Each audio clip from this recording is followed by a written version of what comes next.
च्या परिचयाकडे वळते। विद्यार्थी मित्र हो आणि मान्यवर सज्जन हो, आजच्या या समारंभासाठी ज्या प्रमुख पाहुण्या लाभलेल्या आहेत त्यांचं मूळ म्हणजे जन्मगाव आहे इस्लामपूर जवळील वाळवा तालुक्यातील बहे हे गाव आहे। 15 जानेवारी हा त्यांचा जन्म दिनांक आहे। तर वडिलांची कडक शिस्त मॅडमच्या अंगी आलेली तुम्हाला त्यांच्या पर्सनॅलिटीवरून दिसून येईलच। मॅडमनी मला जवळजवळ 21 ते 27 पानांचा बायोडाटा पाठवलेला आहे, पण आपल्या सगळ्यांची सहनशीलता आणि त्याची परीक्षा मी घेणार नाही। त्याच्या आधी मी मॅडमना सॉरी म्हणून मला जितकं काही वेळेअभावी थोडक्यात सांगता येईल तेवढा प्रयत्न करते। पुन्हा एकदा मॅडमना सॉरी म्हणते आणि त्याची थोडक्यात ओळख आपणासमोर मी ठेवण्याचा प्रयत्न करते। तर मॅडम ह्या माझ्या सांगली गावच्या वेद डायग्नोस्टिक सेंटरच्या प्रमुख आहेत। सांगली जिल्ह्यातील पहिलं रिसर्च सेंटर महिलांसाठीचं सोनोग्राफीचं जे आहे त्यासाठी ते प्रसिद्ध आहेत आणि पहिलं सांगली जिल्ह्यात मॅडमनी पुढाकार घेऊन मिस्टरांच्या सहवासात त्यांनी ते सुरू केलेलं आहे आणि त्यामुळं संपूर्ण सांगली जिल्ह्यात जयश्री श्रेणी पाटील या जशा डॉक्टर आहेत तसंच त्या एक सामाजिक कार्यकर्त्या आणि साहित्यिक म्हणून फेमस आहेत। त्यांचा कार्यक्रम मी यूट्यूबवरती 4 ठिकाणी तर बघितलाच, पण प्रत्यक्ष प्रतिष्ठा म्हणून सांगली जिल्ह्यात एक फेमस न्यूज आहे, न्यूज चॅनेल आहे आणि त्याचा प्रमुख आहे माझा विद्यार्थी तानाजी जाधव।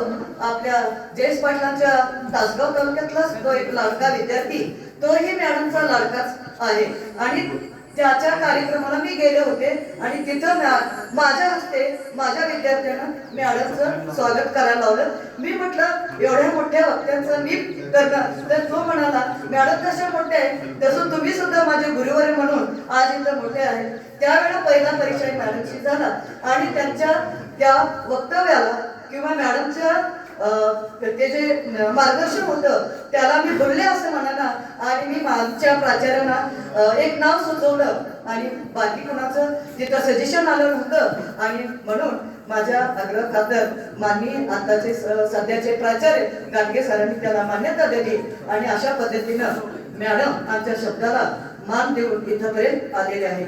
एक संपूर्ण महाराष्ट्रात तर त्या प्रसिद्ध आहेतच, पण सांगली जिल्हा बाल न्यायालयाच्या त्या बाल न्याय मंडळाच्या सदस्य आहेत।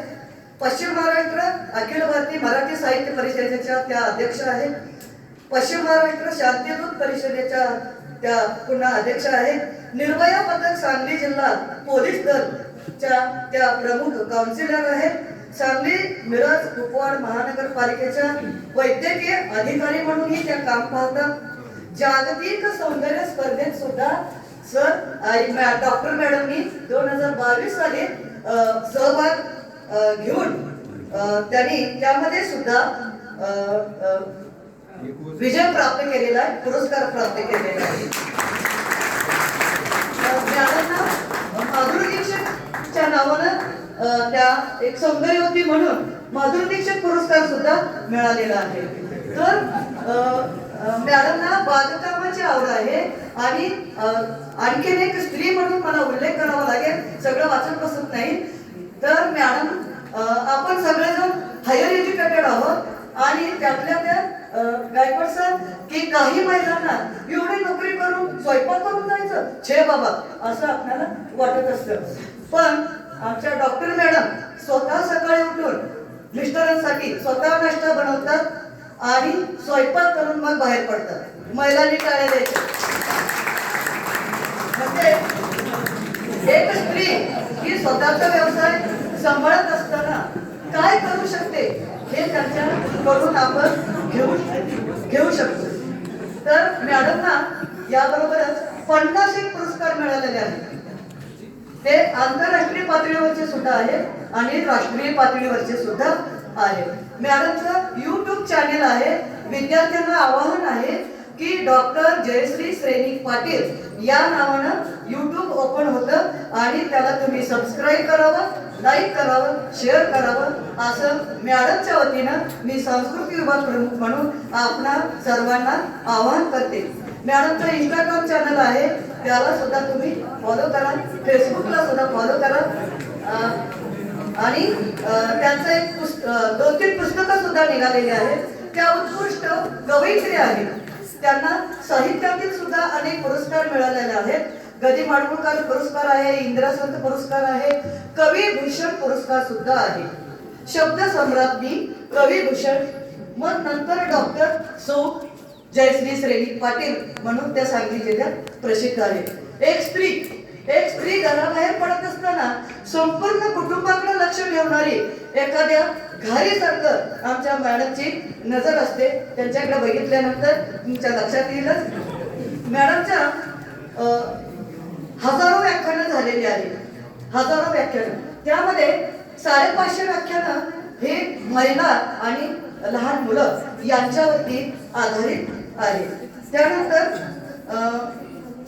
मॅडमचं जे एक पुस्तक तुम्हाला सांगितलं, स्त्री शक्तीची उत्तुंग भरारी तरीही स्त्री भ्रूण हत्या का, हा ग्रंथ, या ग्रंथाचं प्रकाशन उच्च शिक्षण मंत्री माननीय राजेश टोपे साहेब व माननीय गृहमंत्री आर पाटील आवाज यांच्या हस्ते व सुप्रियाताई सुळे यांच्या उपस्थितीत या ग्रंथाचं प्रकाशन झालेलं असून या ग्रंथाची महाराष्ट्र शासनाने दखल घेऊन शासकीय ग्रंथालयासाठी हा ग्रंथ निवडलेला आहे.